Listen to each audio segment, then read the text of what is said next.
Hi guys, welcome back to another video. You realise same car, different video. I thought while I was doing this car I'll just quickly walk you through a coolant overhaul on an E36/E46. They're really similar. The pumps are the same between an E46 and an E36 on a 6-cylinder engine. So the pumps are the same. Thermostat housing's slightly the same, but on a 46 you have clip-on hoses. We're changing it to an alloy thermostat housing on this one as well, because by the time you take it off and try and use the plastic one again, I guarantee by the time you tighten one of the 13mm nuts, bolts on there, it's going to crack open. So it's a no-brainer just to buy one of these. They're fairly cheap in that. And when I'm doing these swaps, I'll buy any E46 thermostat, right? Because they're electronically controlled, so it's been tested before it comes out of the factory. So I'll use any one of them. But when it comes to E36 stuff, I will not fit anything other than meyle. I will not fit anything other than this to an E36. I have reasons for it as well. I've had jobs in here before doing water pumps and thermostats and stuff, and I put a thermostat for Euro car parts in the kettle for, I'm sure it was Circoli, it didn't even open. I always keep three of each water pump thermostat on the shelf here, because I'm forever doing these jobs. So I put a Circoli in the kettle, didn't open, flung it to the side. Put a meyle in it, boom, straight into life. So I do not deal with anything else. I don't even check meyle ones. They're just 100% trustable. So we've got to make a start getting this video. I try and make it as quick as possible. I'm going to show you my bleed procedure as well. I mean, I deal with these things all the time, and these things are going straight to here, basically to driftland to get a hard abuse. And if you do everything right the first time, it's not going to come back. And this kind of stuff, every time I buy a car or build a car, it always gets a water pump thermostat, even if it goes up to temp, holds temp, whatever. So this car came to me for coilovers, back box, harness bar, hydro, and it didn't have temp and RPM working. So one day the car was sitting outside and the battery had died, so I went and gave it a boost, put some fuel in it. I let it run for half an hour thinking it would dry itself off inside. I went to it half an hour later and the heating was stone cold. Like, basically, how can you bleed a car that doesn't show you temp? I will not finish bleeding this car until the temp gauge is halfway and the heaters inside are red raw. So I'm going to reposition the camera here so you can see what I'm doing, and we'll get straight into it, basically.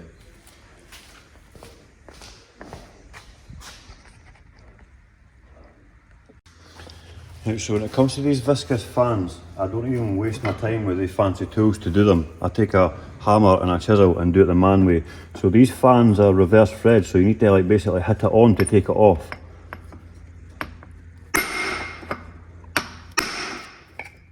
Boom, baby. There's that out of the way. So let's get him off. Also, where you have this fan off, it's worth checking, like feel the resistance in that. That seems like a really good fan to me, but if it rolls too easy, then you're going to have issues bleeding it. Obviously, when you bleed it, it actually needs to stay cool as you bleed it. Obviously, it needs some wind. Obviously, if you try to bleed this without the fan in place, obviously the car's going to overheat. It's not moving to get wind through the front of it and stuff like that. So I'm just going to crack these. Sometimes I would usually take the radiator out as well, but I'm actually not going to do that today. I'm not messing about. I just want this done as quick as, because I've got other jobs today, and I thought I'd just make a quick video on this. So you've got two Jubilees here. We've got 3 10mm bolts around here, 113, and if it's an M52, sometimes you don't get to take this part right off, so you just slip it down past it. And what I'm going to do here as well, before I get the belt off, I'm going to crack the four nuts on the water pump pulley. While the pulley's in place, if you take the belt off it, then it's going to be harder to crack unless you hit it with a spanner and be like the "what? No way" guy. Right, so that's cracked, they're 2 cracked. So let's pull the pipes off it, right off it. I was going to leave these pipes on, but I'm just going to take them right off. Probably got water everywhere, but who cares? Just getting water and antifreeze anyway. Maybe come a point I'll actually just speed this video up so you're only watching shite.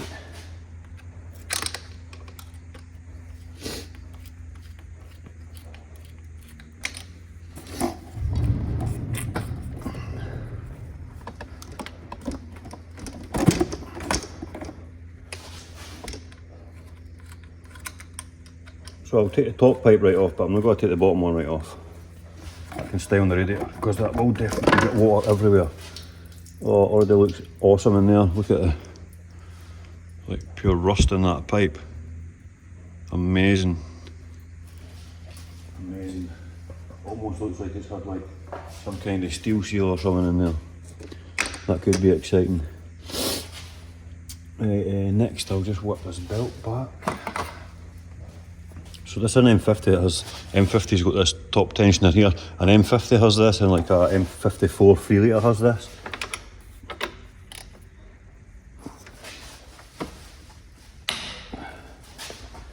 It's a tight one, I tell you that. This is a brand new belt I put on it the other day as well, because we're looking at I had a leaky power steering pipe. So I whipped the belt off it underneath and I ran up the pump just with a drill, just to see what we could find. But there was actually no leaks until I put fluid in and actually started the car. Then I found a burst pipe.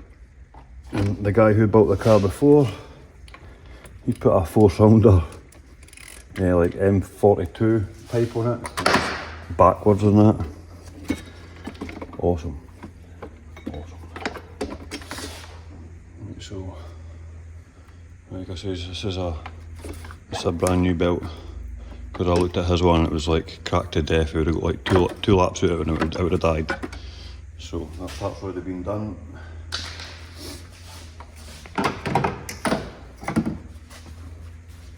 Let's get this bottom pipe off.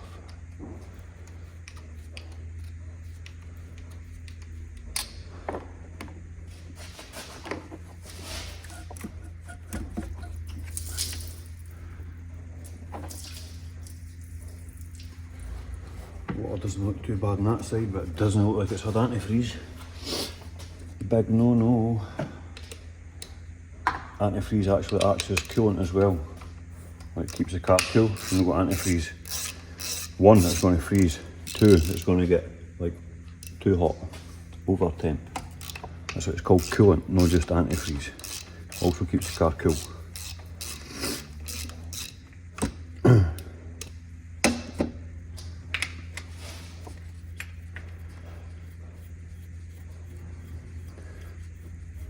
And if you look down at the side of that pulley, if you can see that, in there where my finger is now, I'll usually look down there and see if it looks like, basically you can see that if it's been a new pump. You can see that bit sticking out the block. So it's not a new pump. I put a new pump in everything, I'm really fussy. But I know it's going to go to the track and get hard abuse. So we're looking after it in the long run. It's got to look after you. Who wants to pay for track time, go to the track and find out the car overheats, do everything before you go to the track and it's going to be fine. That's my logic on it anyway, but not everybody's the same. But these are the people who have issues and have to come to me to get me to fix all these issues.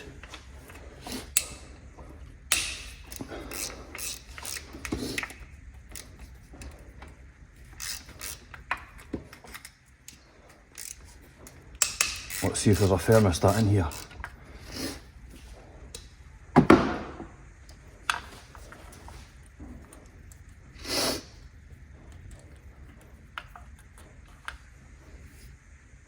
I also, when I take these off, I usually check the head of the bolts and stuff like that. This one's actually no bad, but I've seen them very rusty, so I'll go and swap them. I've got lots of BMWs in here, so I'll just go and use like 4 coil pack bolts, because I think they're like they're always black, they're not like rusty and stuff. So I'll go and use them, and I'll always put a bit of grease in the threads, because obviously it's going into alloy. Steel and alloy like don't get along. They corrode in a funny way. Like the corrosion between them, they go, it basically welds itself in with corrosion. The way they both corrode together and it swells up. One swells up towards the bolt and one swells up towards the hole.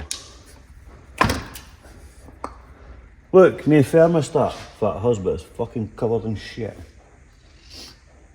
And with the age of this, right, if you were to still use this, I would never use one of these again, right, but by the time you tighten, it's usually always this one, by the time you go to tighten that back on your new thermostat, when you tighten this, boom, crack right along there, every time, so that gets right in the bin right now, and that was just a wee dunk on the floor, and look at it. Chocolate. And that's why we go alloy. This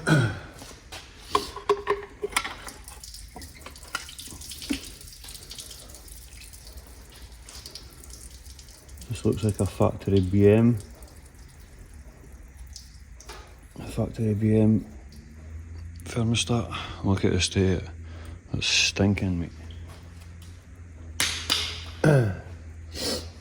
Right, so now we're into there, we're going to have to clean up the face of this, but I'm just going to keep stripping the new, so we'll get the water pump pulley out the way. We'll pull the water pump, let it piss all over my floor.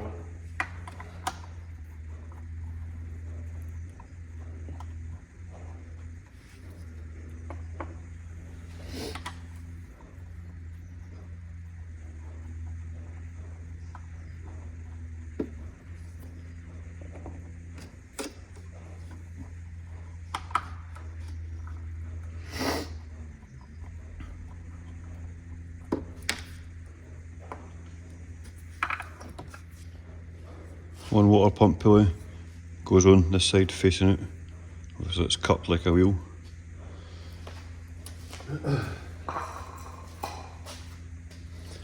And then we have four, 1, 2, 3, there's 4 studs on this with 10mm nuts to take off, and if you'll see on this pump, you see 2 threads there on the side, so that's where you could put like a bolt in there.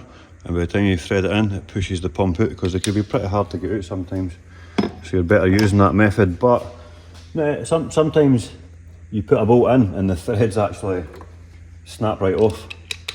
However, if you get off the block a little, you can use that same gap for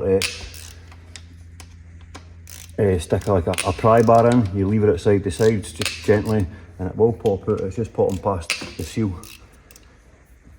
The rubber O-ring seal that goes around it, that's what holds it in. That's what seals a water pump. It's just an O-ring seal. When you put it in the hole, it's tight to the side of the hole and that's you sealed. It's pretty dirty down there, this car. I think it needs a rocker cover gasket. But I'll say to the guy, and that's on him later. And where did that nut go? It's on the floor. Awesome. These nuts.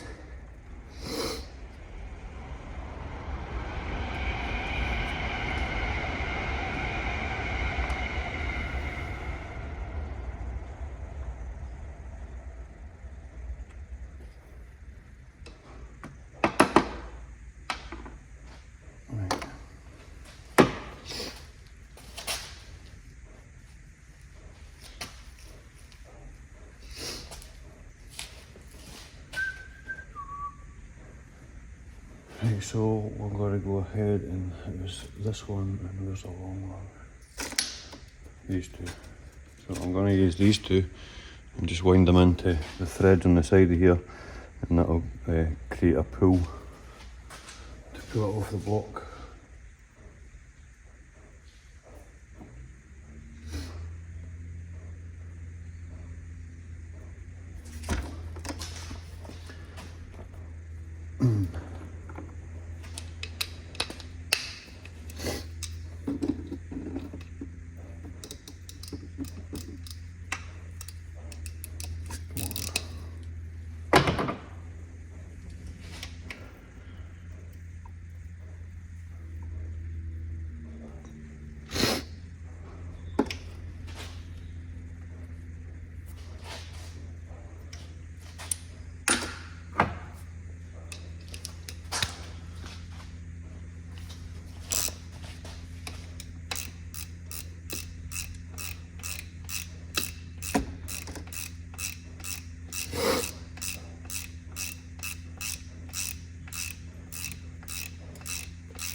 That's me just touching the block on that side. This side's already touching, so we'll just start to wind it out.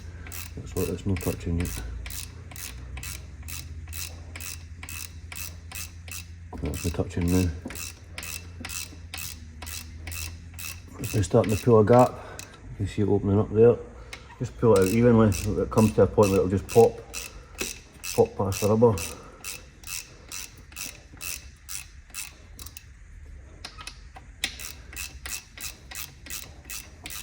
Nice. So it looks like it's coming out pretty nice. I've had ones when you're actually screwing this in, this thread will break right off, but you've already made a gap here, so you can literally put a screwdriver or a lever bar in there and just get a gentle lever out.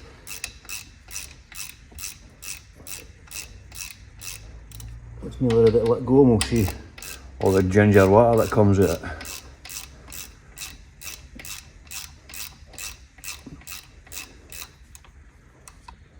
It's not ready to let go yet.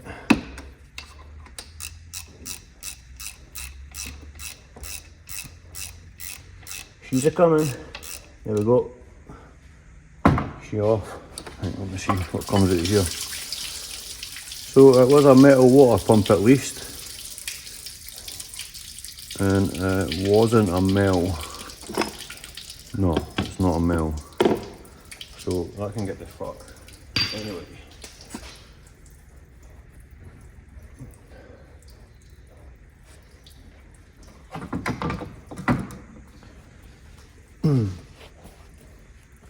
So I'm going to quickly take this off and show you the hole. I'm going to clean up this face. That's where it seals to on the thermostat housing. The thermostat sits in this groove and the rubber o-ring makes the seal here, but we'll still clean up this full face. And in here, pretty nasty, but I'm going to just sandpaper right round this ring here. We'll get that done and I'll start building again. So I'm going to just end this video here until I go and clean that. That's what I use to clean it. I just got a bit of 240 sandpaper. I'll first clean the face of that, clean this face here, clean up round there, and then I'll use the sandpaper at the end for to do this part in here. So it'll be wet at the end and it'll actually kill the sandpaper. What I will do first, I'm going to take a Stanley blade and just shave over the top of that. I'm going to clean it up and then I'll set up the camera for to put this stuff back together. So that's the face cleaned. And I'll give in there a wee scratch round about so I can get back in and seal properly. I mean the face, you'd spend hours getting that back to shiny, but it's flat, it's going to create a seal. That's all we're looking for here. Flat and creating a seal.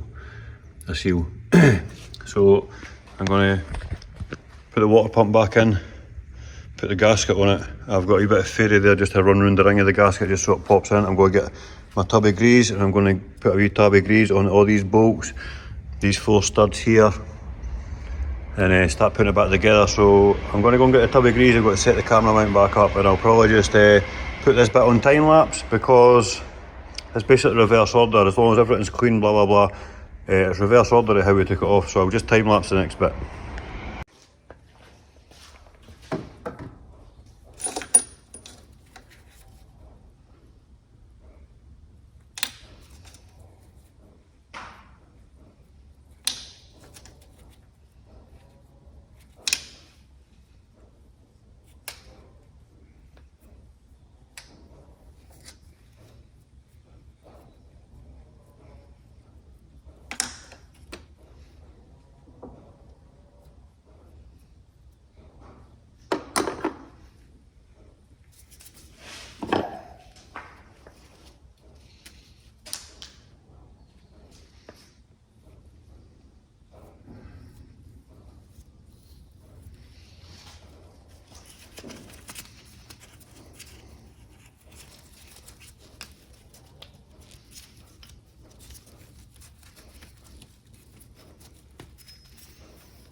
That maybe an old time lapse this bit because this bit's going to be quite important, right? So these 10mm nuts, they're on M6 threads.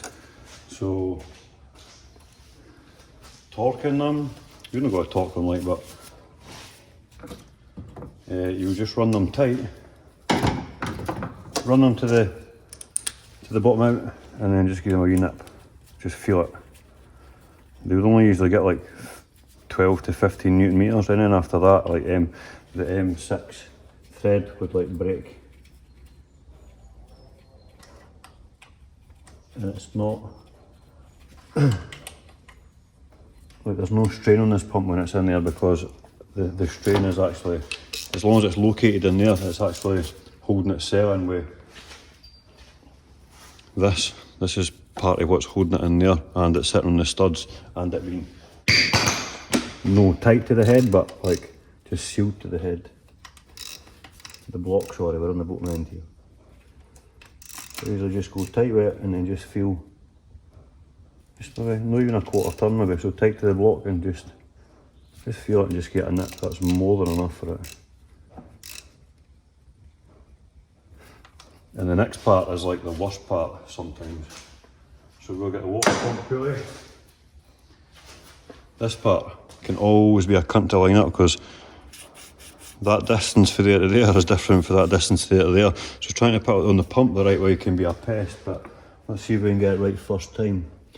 So I think you're far away there. Look at that.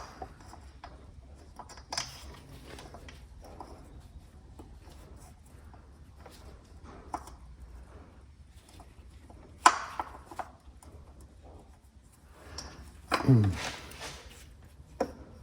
let's move that to there, and we should be two close holes at that.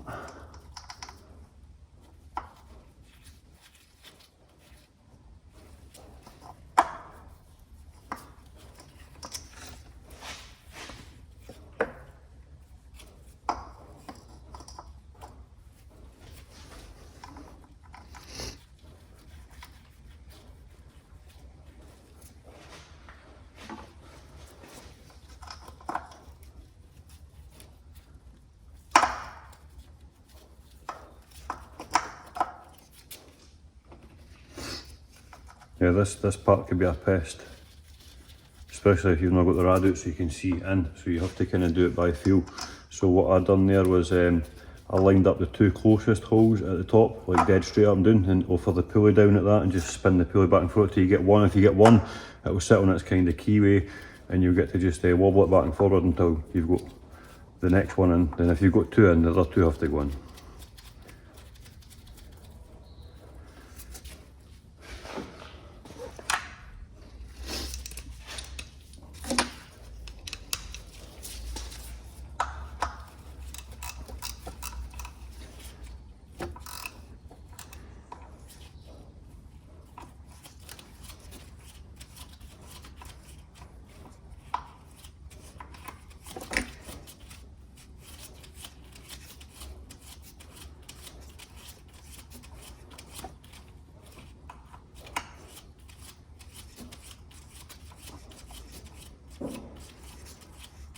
So once the belt's back on, we'll get them nipped properly.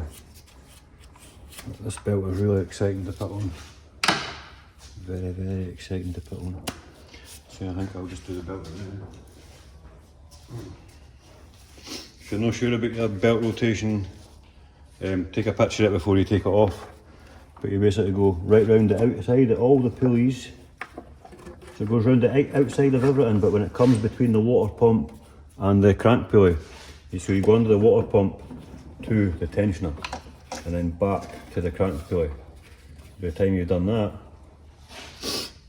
it goes round the outside of everything. For the top of the crank pulley, it goes past the crank pulley to the tensioner, and then back to the water pump and along under there. They're fairly simple, these things. Right, let's see if we can get some tension off this belt. This is a really tight belt to put on with.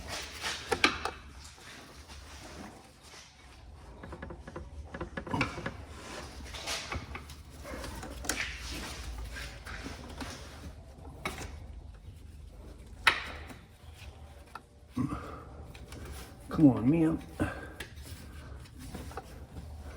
Go. home, Mitchell, home. Lovely. Now I'll just put my hand on the pulleys and get a feel, make sure it feels like it's on the right rib. Mint.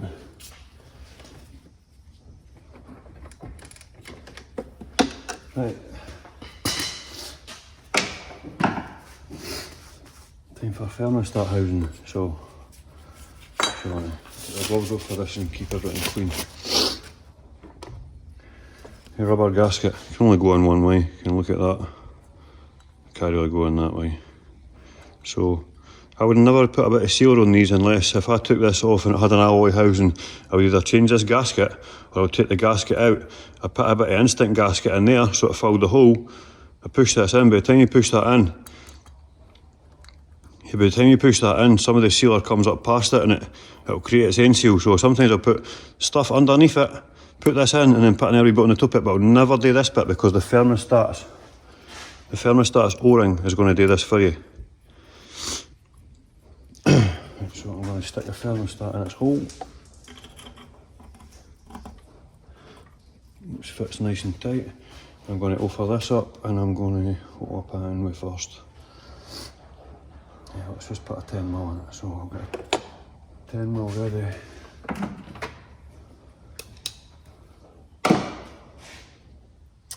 Extension 10mm, we'll just go for one of the top 10mm. So if we go to there, feel for the hole and just offer it in. Right, we'll go for one of the next 10mm.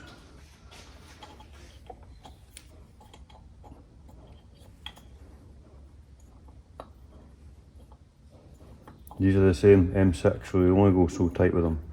You go tight till it pulls it to the block and get like a quarter turn.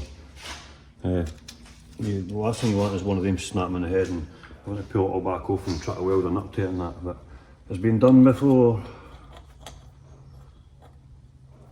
But you want to do these jobs as quick as possible, but it's not really a long job to do and pretty much anybody can do it, and if they can't do it, they can learn to do it for this video.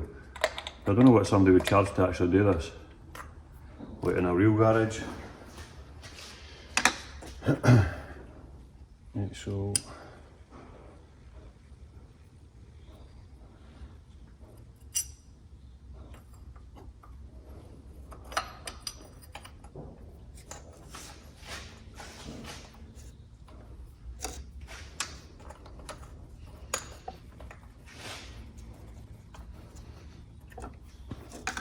it would be like parts plus labour. I don't know what auto data would say the labour is on this, like, but I think it's like I would say it's, well, doing the job is doable in an hour, but it's the bleed that takes the time. If you don't put a thermostat in, say you've just done an engine swap and you've no put a thermostat in the car, you could sit there for like an hour and a half trying to bleed on its original thermostat. It's just like, I didn't like doing that. Put a meyle in it, it'll bounce straight into life. It will still take you 20 minutes to get the water circulating. You need to let the thermostat open, the coolant go down, top it up again, thermostat open and close until it's actually at operating temperature. And then you'll see the heating getting hotter and hotter. Sorry.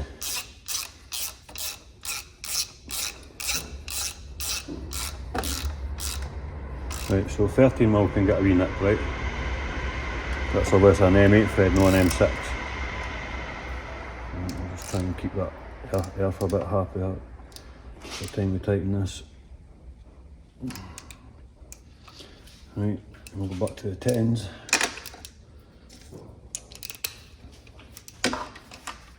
We'll just get them tight to the head, right, so it's still really loose now. Right, that's just tight to the head and I've given that a wee nip, so I just feel it.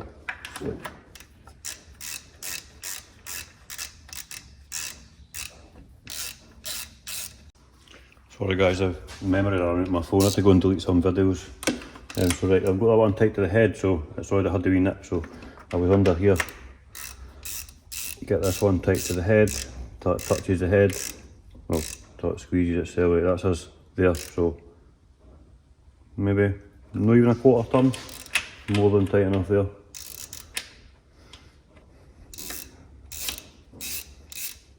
I don't do torque settings unless it's for like a head gasket or stuff like that. Just do it by feel. Tight's tight, but obviously over tight's going to snap. Right, so that's our water pump thermostat all fitted. So we can start putting hoses back on. So he will go in here, we'll get him up there, get him tightened up. Get that on.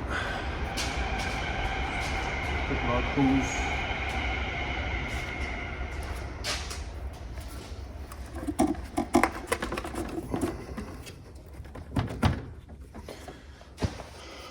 Tighten up a couple of Jubilee clamps, I'll get coolant in it, put the fan back on, put the cowling back on, get antifreeze, and I'll come back to you guys when I'm doing the bleed. What I usually do though, half the time I will start the car up and I do that danger thing. I'll start the car up and just let that spin on itself. When I'm finished with the car at the end, I will give that a wee chap with a hammer just to guarantee it's not coming back off. But the thing is about it being a reverse thread, when you stop the engine, it's not like the car's going to come, it's not like the fan's going to come flying off, because it's a reverse thread so that the fan would stay on, sort of thing. So I'm going to end this part here and I'll come back to you when I've done the bleed. You can all manage this part and whatever. And I'm not saying nobody can't manage this job, but anybody who's thinking about doing it themselves, then there's a wee bit of information here to do it yourself. But I think the most important part on an E36 or a BMW is the bleed. An E46 is fairly easy to bleed because it's electric, it'll do it itself, but I don't think this will be too hard to bleed anyway. It's not been a full swap, you've only done a coolant overhaul, so it's not like there's loads of air in the heater matrix inside and stuff like that. So we'll just like take it as it goes, right? But we'll kind of bypass that bit now because we've only lost water here, but we've not actually had heating inside, and this car has been a swap car, so there is actually every chance there is air in the system. But I'll show you my bleed procedure when I come back anyway, and we'll do it. I'll show you how I do it. And all these cars, every car that I do goes away to Driftland, gets hard abuse for days, weeks, months, and I never hear back about them all. It's not like the guy goes away, oh, they overheated first shoot and stuff like that. It doesn't happen. You do it right first time, it'd be mint. And they're not hard to bleed, there's just a procedure to bleed them. But I'll show you my procedure when we get to that point. Time to bleed, guys, so we're filled with water. I have the car sitting high at the front. The heating on the inside is on windows, on hot, blowing full blast. So that's filled with, actually just put antifreeze in this, like didn't put any water in it at all. Fill that with water, open that, and I usually just put the cap on, just let it bubble away to itself.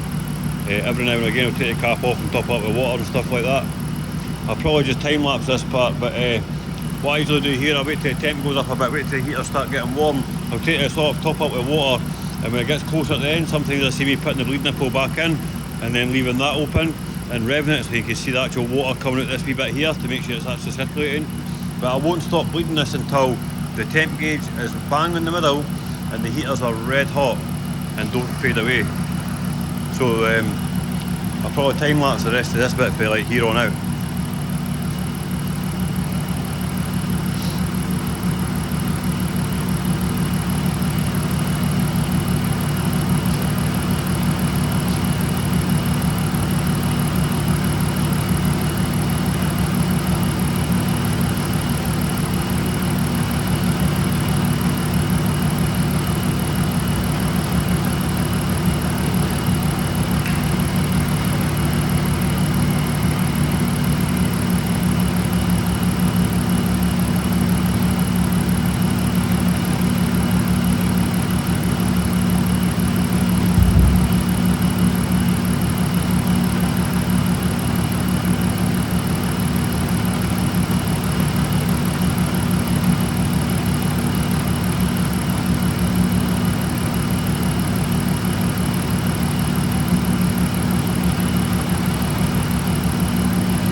what I'm basically doing here is just obviously when this is shut, this flows back into there. So I'm just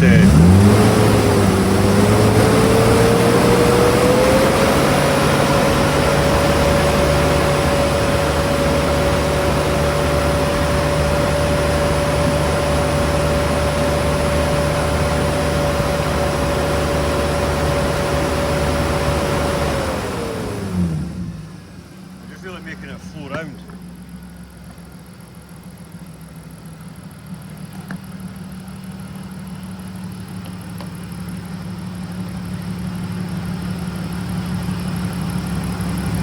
That's why you see me put my finger over it, but I was just showing you like the reason I put my finger over it. But I had to put the cap back in to do that. Can't hold the camera, I put a finger on that and rev it at the same time.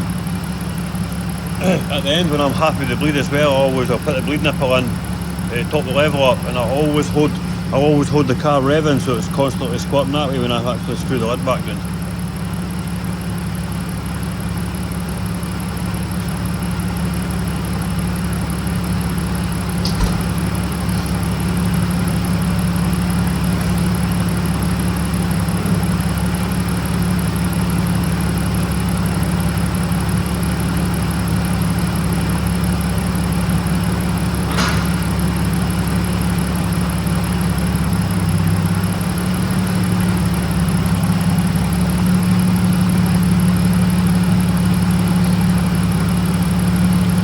The 10 gauge is just under halfway already.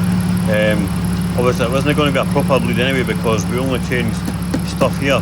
It's not like the engine was just put in the hole, so the heater matrix was missing water and stuff like that, so it shouldn't be a bad bleed.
the heater's just starting to get warm now.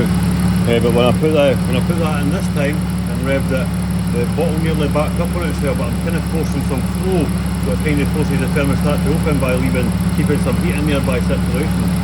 So I come up the bottle so far, and then this started spraying and it sucked that down, so I knew that I know the thermostat opened then, if you watch the level on the bottle.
Sorry guys, I ran out of memory there. So that's me bled up, the heating's staying hot inside. I've just been idling here for 5-10 minutes while I've been away sending videos to a Google Drive to make some more space in my phone again. So we're bled, but I'm going to give it a rev until the water level goes down to the mark on the bottle, which you can see down the sink here. is like halfway down the bottle, so I'm going to let some of this come out.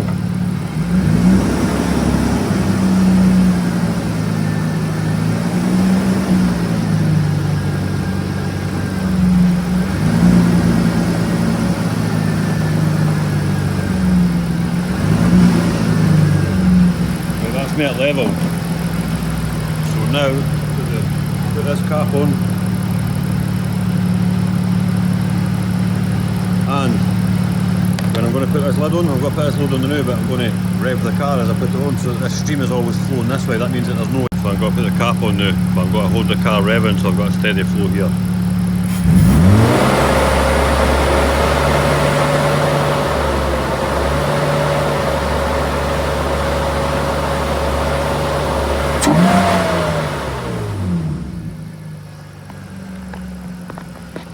Job done. Car's bled, it's up to temp. Temp gauge is bang on halfway. Heaters are red hot. What I will do, I'm going to go and take this and wash the engine bay, but what I usually do, once the car's cold again, I'll sit in it till it warms up, just to confirm it's actually bled. If it's not bled right, that needle, when this needle starts moving in the morning or whatever, if it jumps, instead of it starts just rolling up there, if it jumps it's not bled right, but this is definitely bled right. I've done this like 200 times or something. So that's the end of this job. Finally I can put someone else on the ramp and work away with someone else.